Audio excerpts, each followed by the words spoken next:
मित्रों, अभी आपकी स्क्रीन के ऊपर जो फोटो दिख रही है, क्या आप पहचानते हैं इन्हें? मैं एक आपको क्लू देता हूं। इनकी लाइफ की एक सुंदर कहानी है।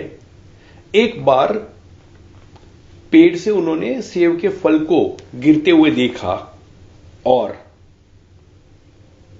अभी गैस करना आसान है। Yes, I am talking about a genius, शायद दुनिया के सबसे बुद्धिशाली मनुष्यों में से एक, सर आइजैक न्यूटन, जिन्होंने एक सेब को गिरते हुए देखा और पृथ्वी के गुरुत्वाकर्षण का जो सिद्धांत है वो दुनिया को समझाया। न्यूटन के गति के नियम भी काफी प्रचलित है और उनकी बहुत सारी वैज्ञानिक उपलब्धियों के बारे में बहुत चर्चा हुई है।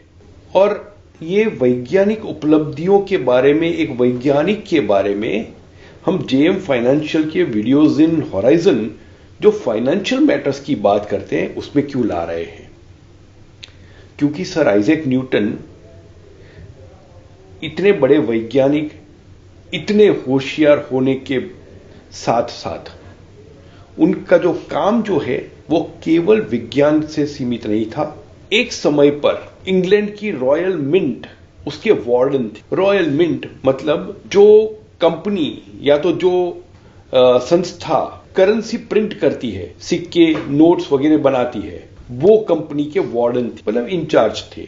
सो हमारे देश में अगर देखें तो वो रिजर्व बैंक ऑफ इंडिया की सब्सिडरी कंपनी होती है जो जिसके पास ये अधिकार होते हैं। ये पोजीशन पे पहुंचना हर किसी के बस की बात नहीं होती। दूसरा, ये क्षेत्र में रहने से उनका फाइनेंस के साथ एसोसिएशन भी बहुत दूर का तो नहीं था, काफी नजदीक का हो जाता है। तीसरा, करेंसी की जब बात आती है तो नोट्स या सिक्के जो काउंटरफीट बोला जाता है कि खोटे सिक्के, राइट, वो बनते हैं और बाजार में घूमते हैं, जिससे अल्टीमेटली देश को नुकसान होता है। सर आइजैक न्यूटन ऐसे काउंटरफीटर्स के लिए आतंक थे। बहुतों को उन्होंने पकड़ा, कोर्ट तक ले जाया गया, बहुतों को सजा मिली, कुछ को तो फांसी तक की सजा मिली है। तो ये जो उनकी उपलब्धियां है जिसके बारे में कम बातें होती है, वो पैसों के क्षेत्र में थी। उन्होंने एक बहुत बढ़िया बात कही थी एक समय पे, जो एक कोट अभी आप देख रहे हैं स्क्रीन पे, हम उसके बारे में बात करेंगे। उन्होंने ये कहा था कि I can calculate the motions of heavenly bodies but not the madness of people. ये जो आकाश में आप ग्रह, उपग्रह, चंद्र, तारे सब देखते हैं, उसकी गति मैं भाप सकता हूं, लेकिन मनुष्य के दिमाग में चलता है ना, उसका जो पागलपन है ना, उसको मैं नहीं समझ सकता हूं। बहुत ही बढ़िया ये बात कह दी थी और यही बात जो है आज की कहानी के साथ जुड़ी हुई है। करीब 1710 में इंग्लैंड में एक कंपनी की शुरुआत हुई। यह कंपनी का नाम था द साउथ सी कंपनी। दक्षिण के समुद्र से लेते साउथ सी नाम लिया गया था। उनका दावा यह था कंपनी के मैनेजमेंट का कि हमारे पास दक्षिण के समुद्र में, बेसिकली आज का लैटिन अमेरिका, तो दक्षिण के समुद्र में जो स्पेनिश कॉलोनीज है उनके साथ व्यापार करने का अधिकार हमें मिला हुआ है। सच्चाई में उनके पास ना कोई बिजनेस प्लान था और शायद उनका इंटेंट भी नहीं था, उनकी नीयत भी नहीं थी। कहने को यह भी कह सकते हैं कि ये एक कंपनी ऐसी बनी थी जहां पे केवल लोगों से पैसा ऐंठने की ही उनकी इच्छा थी। अब ये जो कंपनी है उसके शेयर्स बाजार में उपलब्ध थे और सर आइजैक न्यूटन ने इस कंपनी के शेयर में निवेश किया था। तो चार्ल्स किंडरबर्गर की एक बहुत सुंदर बुक है जिसका नाम है manias, panics and crashes, a history of financial crisis. तो उसमें से कुछ लाइन मैं पढ़ूंगा। ऑफ कोर्स मैं इंग्लिश नहीं पढ़ रहा हूं, मैं उसका हिंदी अनुवाद ही बोलूंगा। एक कंपनी के बाहर का जो कोई स्पेक्यूलेटर है, जिसकी उदाहरण अगर लें तो जो रॉयल मिंट के वार्डन थे, the master of the mint, sir Isaac Newton, उनकी ये कहानी आती है।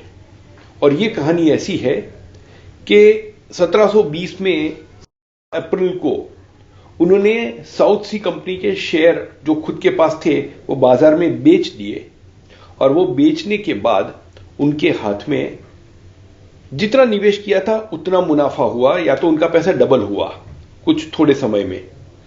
और वो जो मुनाफा था वो था 7,000 पाउंड्स का, और ये 7,000 पाउंड्स 1720 का आज के हिसाब से अगर देखा जाए तो ये रकम बहुत ही बड़ी होगी।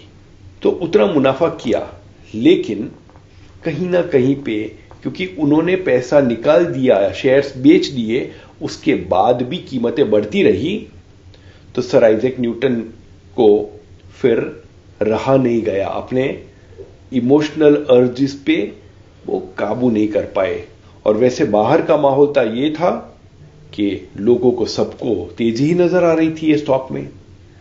तो उसके बाद में सर आइजैक न्यूटन ने थोड़ा बड़ा निवेश किया, और उसके बाद करीब 20,000 21,000 पाउंड का नुकसान किया।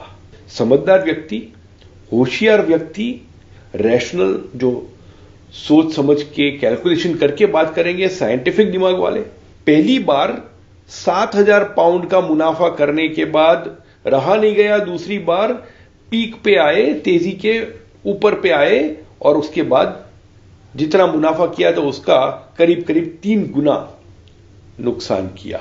आम व्यक्ति की तरह उन्होंने भी ये अनुभव को दिल पे इतना ज्यादा ले लिया कि उसके बाद पूरी जिंदगी वो साउथ सी शब्द सुनना नहीं चाहते थे। ये छोटी सी कहानी इतने बड़े वैज्ञानिक की जिंदगी से जो मिलती है, उसके कुछ एक लेसन हमें निवेश की दुनिया में सीखने जैसे हैं। पहला, केवल खूब होशियार होने से अच्छे निवेशक बनना गारंटी नहीं है। अच्छे निवेशक बनने के लिए इमोशंस को काबू रखना मैथमेटिक्स के कॉम्प्लेक्स कैलकुलेशन करने से ज्यादा जरूरी है। इंटेलिजेंस के बदले अपने इमोशंस को कितना कंट्रोल कर सकते हैं, वो सफलता की निशानी होती है। म्यूचुअल फंड निवेश बाजार जोखिमों के अधीन है। योजना से जुड़े सभी दस्तावेजों को ध्यान से पढ़ें।